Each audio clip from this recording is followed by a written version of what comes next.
안녕하세요. 오늘 저희가 함께 살 기계 설계를 위한 AI 프롬프트 레시피입니다. 이 기계 설계라는 전문 분야에서 AI에게 어떻게 하면 좀 더 효과적으로 질문하고 도움을 받을 수 있을지 아주 구체적인 레시피, 그러니까 프롬프트 예시들을 통해서 한번 알아보려고 합니다. 마치 복잡한 요리를 레시피 보고 따라하듯이요. AI 프롬프트를 잘 활용해서 설계 과정을 더 효율적으로 또 더 정확하게 만드는 방법을 탐구하는 게 오늘 저희의 목표인데요.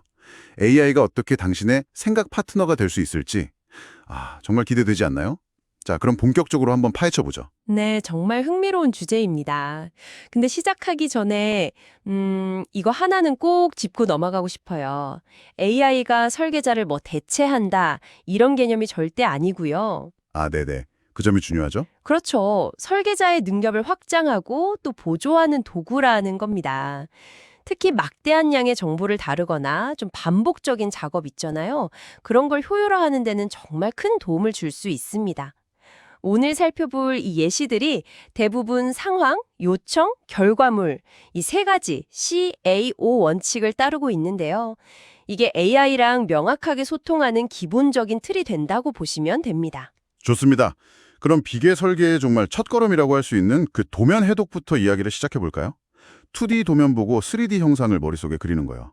이게 기본인데 근데 이게 생각보다 까다로울 때가 진짜 많아요. 맞아요. 맞습니다. 숙련된 엔지니어도 복잡한 형상은 바로 딱 파악하기 어려울 수 있거든요. 그렇죠. 여기서 AI가 어떤 도움을 줄 수 있을까요? 예를 들면 뭐 정면도, 평면도, 우측면도 정보를 주고 이 3면도 정보로 3차원 영상을 단계별로 좀 설명해줘. 예시 1. 이렇게 요청하는 거겠죠. 바로 그 지점입니다. 현재 AI가 도면 이미지를 직접 보고 완벽하게 해석한다기보다는요, 사용자가 도면 정보를 좀 상세하게 텍스트로 입력을 해주는 방식이 일반적인 것 같아요. 텍스트로요? 네, 그렇게 입력된 2D 정보를 바탕으로 AI가 3D 형상을 논리적으로 추론해서 설명해주는 거죠. 일종의 번역가 역할이라고 할까요? 번역가 역할? 이제 미는 비유네요. 네, 예를 들어서 단면도 해석 같은 거요. 단면 A-A에는 뭐가 보인다 이런 식으로 설명해주면 AI가 그걸 종합해서 더 명확하게 구조를 설명해줄 수 있습니다. 아니면 도면 구석에 적힌 노트, 주서라고 하죠. 네네, 주소요. 네, 그 의미를 묻는 것도 가능합니다. 예를 들어서 모든 필렛은 R3으로 적용하라, 예시 3 이런 거요. 이런 노트 해석이 표준화나 오류 방지에 또 굉장히 중요하거든요. 맞아요. 자칫 놓치기 쉬운데 중요한 부분이죠. 그렇죠. CAD 모델링 하기 전에 형상을 정확하게 파악하는데 정말 큰 도움이 됩니다. 와, 진짜 옆에서 중요한 부분을 딱딱 짚어주는 조수 같은 느낌인데요? 네, 그렇게 볼 수도 있겠네요. 자, 그럼 다음은 정말 중요한 치수와 공차 이야기로 넘어가 보죠. 부품들이 제대로 딱 맞물려서 작동하려면 이게 필수적이잖아요. 자, 이 부분 한번 파헤쳐 봅시다.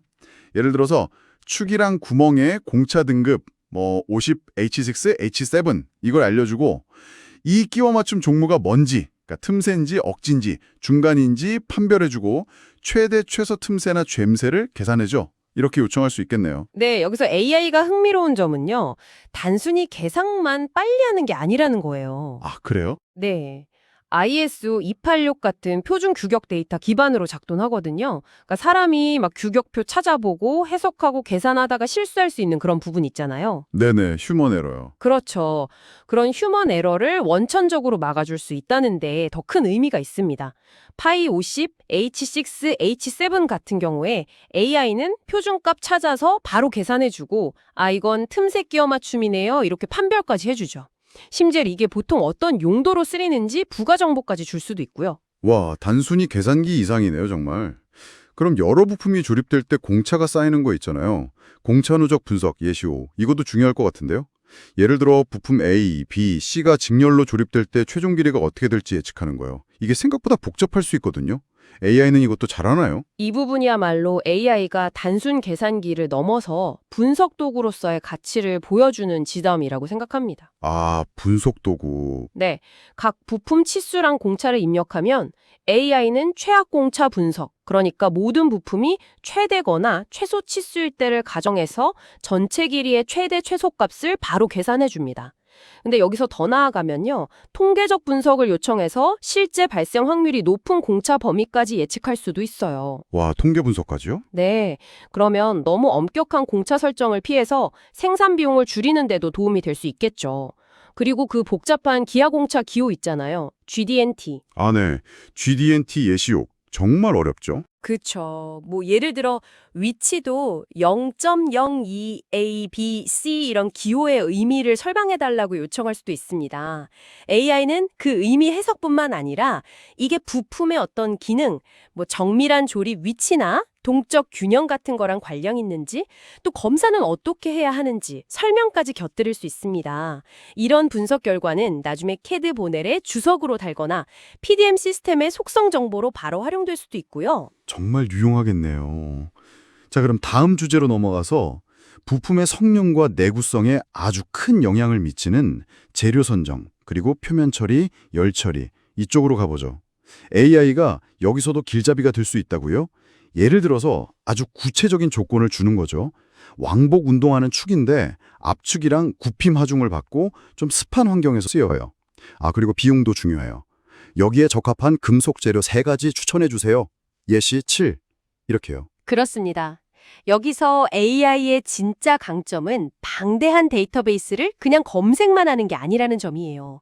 다중기준 최적화 관점에서 접근을 하거든요. 다중기준 최적화요? 네. 하중 조건, 사용 환경, 비용 제약 같은 주어진 상황을 종합적으로 고려해서요. 재료 후보군, 예를 들면 뭐 스테인리스 강, 아니면 표면 처리한 탄소강, 어떤 엔지니어링 플라스틱 이런 것들을 추천해 주고요. 각 재료의 기계적 성질, 내식성, 가공성, 비용 수준 같은 걸 비교 분석한 표 형태로 결과물을 딱 보여주는 거죠. 와, 비교 분석까지요. 네. 더 나아가서는 각 재료를 선택했을 때 생길 수 있는 잠재적인 위험 요소나 아니면 추가로 고려해야 할 설계 변경 사항 같은 것까지 제안할 수도 있습니다. 이러면 설계 초기 단계에서 훨씬 넓은 시야를 가지고 재료를 선택할 수 있게 되는 거죠. 열 처리나 표면 처리 방식 선정도 비슷하겠네요. 예를 들어 SM450 탄소광으로 기어를 만드는데 표면은 단단하게 하고 속은 좀 질기게, 그러니까 내마모성이랑 내부 인성을 동시에 잡고 싶을 때 어떤 열 처리가 좋고 그 원리랑 효과는 뭐냐?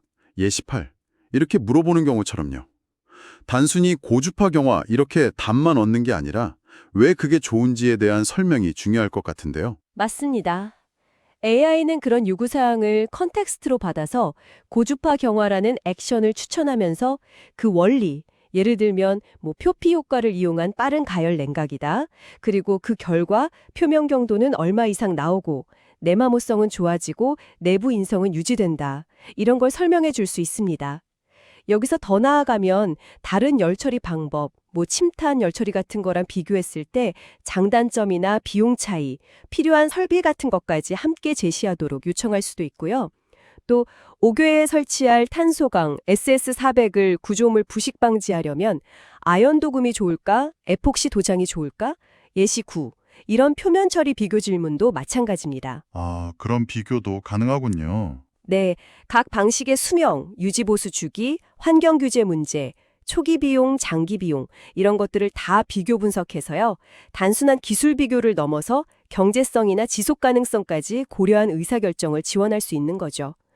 이 정보들은 나중에 CA 해석할 때 물성치 입력하거나 도면 주서 작성하는 데 바로 활용될 수 있고요. 정말 멋지게 설계를 해도 이게 실제로 만들 수 없거나 만들기가 너무 어려우면 사실 소용이 없잖아요. 그렇죠. 그게 문제죠. 이 정도 되고 복잡한 포켓이 있는 알루미늄 부품이 있어요. 1년에 한 500개 정도 생산할 건데 이걸 가공하는데 가장 적합한 방법 2-3가지랑 그 이유는 뭘까요? 예시 10. 이렇게 물어볼 수 있겠네요. 네, AI는 주어진 부품 형상, 재질, 정밀도, 생산량 같은 컨텍스트를 분석해서요. CNC 5층 밀링이나 와이어 방정 가공, EDM 같은 적합한 액션을 추천해 줄 수 있습니다. 근데 중요한 건 단순히 가공법만 나열하는 게 아니에요. 그 이상이군요. 네, 각 방법을 선택했을 때 그 부품 형상 때문에 생길 수 있는 문제점들, 예를 들어 얇은 벽 가공할 때 진동이나 변형 문제, 깊은 포켓 가공할 때 공구 길이 문제 같은 것들이요. 이런 문제점들이랑 이걸 해결하기 위한 가공 전략까지 함께 제안한다는 점입니다. 와, 해결 전략까지요? 네, 이러면 설계 단계에서 미리 제조상의 어려움을 예측하고 디자인을 수정할 수 있으니까 설계랑 제조 사이의 간극을 효과적으로 메울 수 있는 거죠. 더 직접적으로 아예 설계된 형상을 보여주고 이거 DFM 관점에서 문제점 좀 지적해주고 개선 방안도 제안해줘. 예시 10일 이렇게 요청하는 것도 가능하겠군요. 예를 들어 용접선 바로 옆에 뚫린 작은 구멍이나 가공하기 진짜 어려운 직각 내부 코너 같은 거요. 네, 가능합니다. AI는 일반적인 DFM의 규칙 데이터베이스를 참조해서요.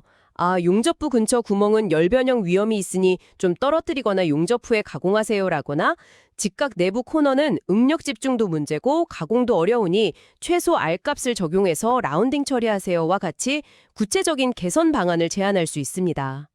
여기서 흥미로운 점은 AI가 그냥 문제만 지적하는 게 아니라 그 문제 때문에 발생할 수 있는 잠재적인 결함 유형, 예를 들면 균열이나 가공시간 증가, 조립 불량 같은 거요.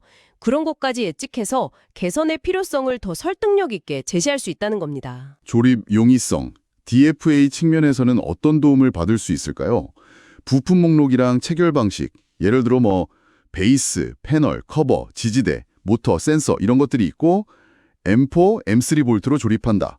이걸 알려주고 가장 효율적인 조립 순서를 제안해줘. 예시 12. 이렇게 요청한다면요. 네, AI는 부품 간의 의존성이나 작업 공간 확보, 공구 접근성 같은 것들을 고려해서 최적의 조립 순서를 제안할 수 있습니다. 예를 들어서 1단계 베이스의 내부 지지대 부착, 2단계 지지대의 모터랑 센서 고정. 이때는 패널 조립 전이라 접근이 쉬워요. 3단계 측면 패널 부착, 배선 같은 거 고려해서요. 4단계 상단 커버 조립. 이런 식으로 순서를 제시하면서 각 단계별 주의사항이나 필요한 특수 공구 정보까지 곁들일 수 있습니다. 단계별 주의사항까지요? 네. 더 나아가서는 부품 수를 줄이거나 표준 부품 사용을 늘리는 방향으로 설계를 개선할 여지가 있는지도 DFA 관점에서 제안받을 수 있고요. 이건 생산 라인 효율성을 높이고 조립 비용을 절감하는 데 직접적으로 기여하죠. 이제 개별 부품들을 넘어서 이 부품들이 모여서 하나의 시스템으로 어떻게 작동하는지, 그리고 볼트나 베어링 같은 표준 부품들을 어떻게 잘 활용할지에 대해서 이야기해 보겠습니다. 아주 기본적인 기구부터 시작해서요. 예를 들어 크랭크 슬라이더 기구의 작동 원리를 단계별로 설명해줘. 예시 13. 이렇게 물어볼 수 있겠죠. 네. AI는 기본적인 사절 링크나 캠 기구부터 시작해서 좀 더 복잡한 메커니즘까지 그 작동 원리를 명확하게 설명해 줄 수 있습니다. 크랭크 슬라이더 기구 같은 경우에요. 단순히 회전 운동을 직선 왕복 운동으로 바꾼다 이걸 넘어서요. 네. 1단계 크랭크가 회전을 시작한다. 2단계 커넥팅 로드가 힘과 운동을 전달한다. 3단계 슬라이더가 직선 왕복 운동을 한다. 이런 식으로 각 부품의 역할과 운동 변환 과정을 단계별로 상세하게 설명해 줍니다. 필요하면 각 부품의 속도나 가속도 변화 패턴에 대한 설명도 덧붙일 수 있고요. 조금 더 복잡한 어셈블리 상황을 한번 가정해 볼까요? 예를 들어서 깊은 홈 볼 베어링이 축이랑 하우징에 조립될 때 그 구성 요소들 있잖아요. 축, 내륜, 외륜, 볼, 리테이너, 하우징, 스냅링, 숄더 이런 것들이 힘 전달, 운동 전달, 그리고 상대적 위치 고정 측면에서 어떻게 상호작용하는지 상세히 설명해줘. 예시 14와 같은 질문도 가능할까요? 이런 건 시스템 전체를 이해하는 데 정말 중요하니까요. 물론입니다. 아주 좋은 질문인데요. 이건 AI에게 어셈블리 내에서의 기능적 상호작용 분석을 요구하는 예시라고 볼 수 있습니다. 네네. AI는 단용 방향 하중은 축에서 내륜, 볼, 외륜, 하우징 순서로 전달된다. 축 방향 하중은 축 숄더나 스냅링을 등을 통해 전달되어 축 방향 이동을 제한한다. 내륜은 보통 축과 억지 끼워 맞춤되고 외륜은 하우징과 틈새 또는 중간 끼워 맞춤된다. 이런 식으로 각 부품이 하중 전달 경로에서 어떤 역할을 하는지, 운동은 어떻게 전달되고 구속되는지를 아주 체계적으로 분석해서 설명해 줄 수 있습니다. 와, 상세하네요. 네, 이건 단순히 부품 목록만 봐서는 얻기 어려운 정말 시스템 레벨의 깊이 있는 이해를 가능하게 하는 거죠. 표준 부품 규격 정보 찾는 것도 훨씬 쉬워지겠네요. 예를 들어 KSB 1002 규격에 따른 M10 육각머리 볼트의 표준 머리 높이 K랑 대변 거리 S는 얼마야? 예시 16. 이렇게 물어보면 바로 답을 얻을 수 있겠죠? 그렇습니다. AI는 특정 규격 데이터에 접근해서 M10 육각머리 볼트 보통 등급은 KSB 1002에 따라 머리 높이 6.4mm, 대변 거리 17mm입니다. 와 같이 정확한 수치를 바로 제공할 수 있습니다. 두꺼운 규격집 뒤지거나 웹사이트 검색하는 시간을 확 줄일 수 있죠. 근데 더 흥미로운 활용법은요. 특정 기능을 구현하기 위한 기구 아이디어를 얻는 겁니다. 아, 아이디어 발상이요? 네. 회전 운동을 좀 불규칙한 직선 운동으로 바꾸고 싶은데 일반적인 원형캠 말고 다른 창의적인 메커니즘 아이디어 없을까? 예시 17. 이렇게 질문하면요. AI는 뭐 슬롯캠, 구명캠, 제네바 기구 아니면 특정 링크 조합 같은 다양한 대안들을 제시하면서 각 메커니즘의 원리, 장단점, 고려사항 등을 간략히 설명해서 아이디어 발상을 자극할 수 있습니다. 틀에 박힌 사고에서 벗어나 새로운 해결책을 찾는 데 아주 유용하죠. 성이나 설계 오류 검토 같은 좀 더 고차원적인 작업에 활용하는 거예요.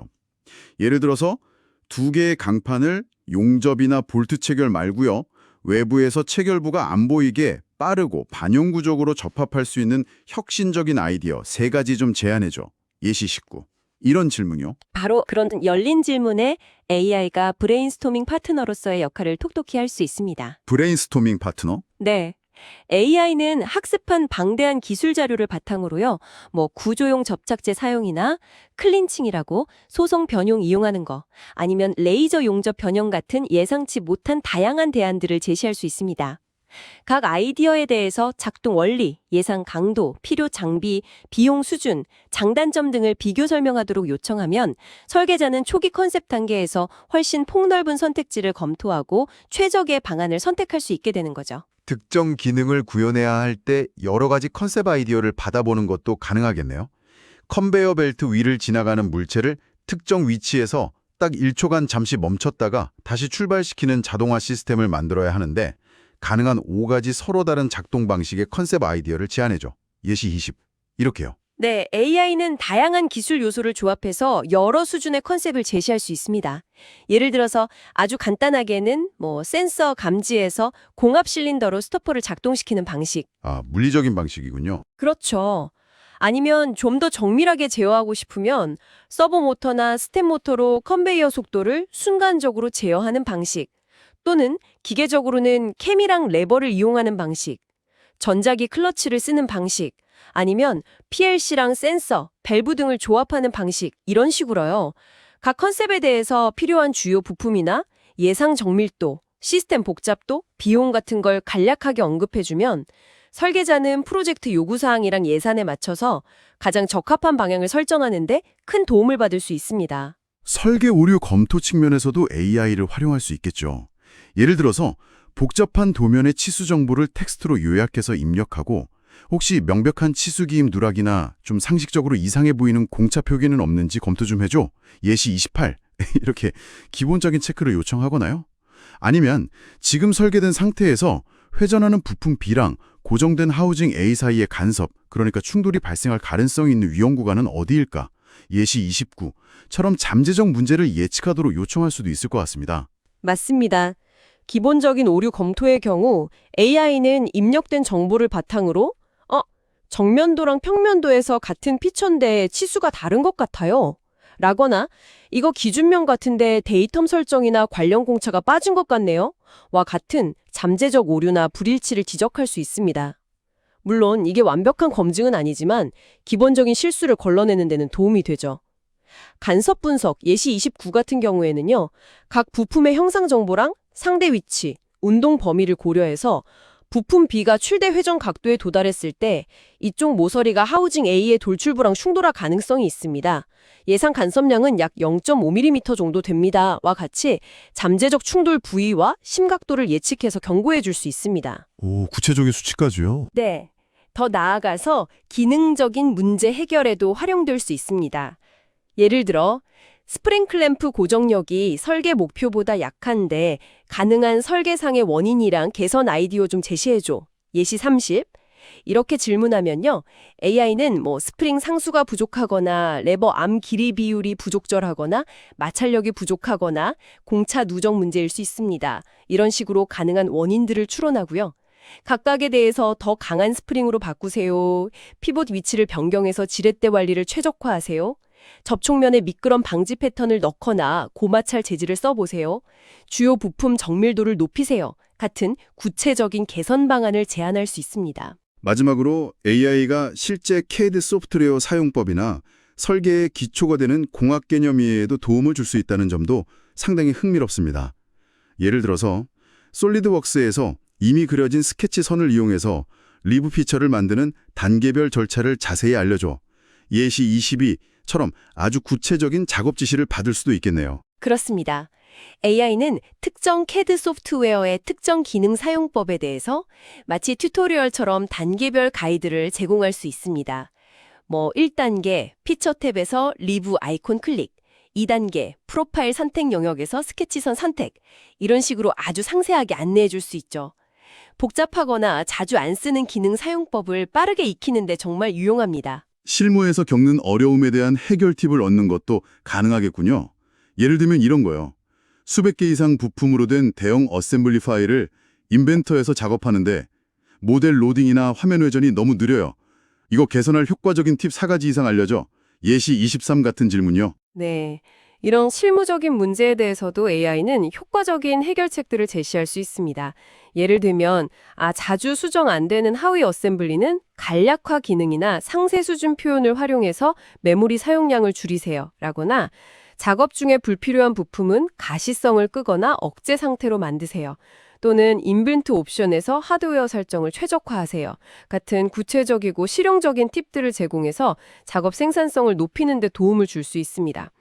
어셈블리 모델 정보로 부품 목록, BOM이죠. 이걸 자동으로 생성하고 관리하는 절차 알려줘. 예시 14와 같이 CAD 소프트웨어의 자동화 기능을 효과적으로 활용하는 방법에 대한 안내도 받을 수 있고요.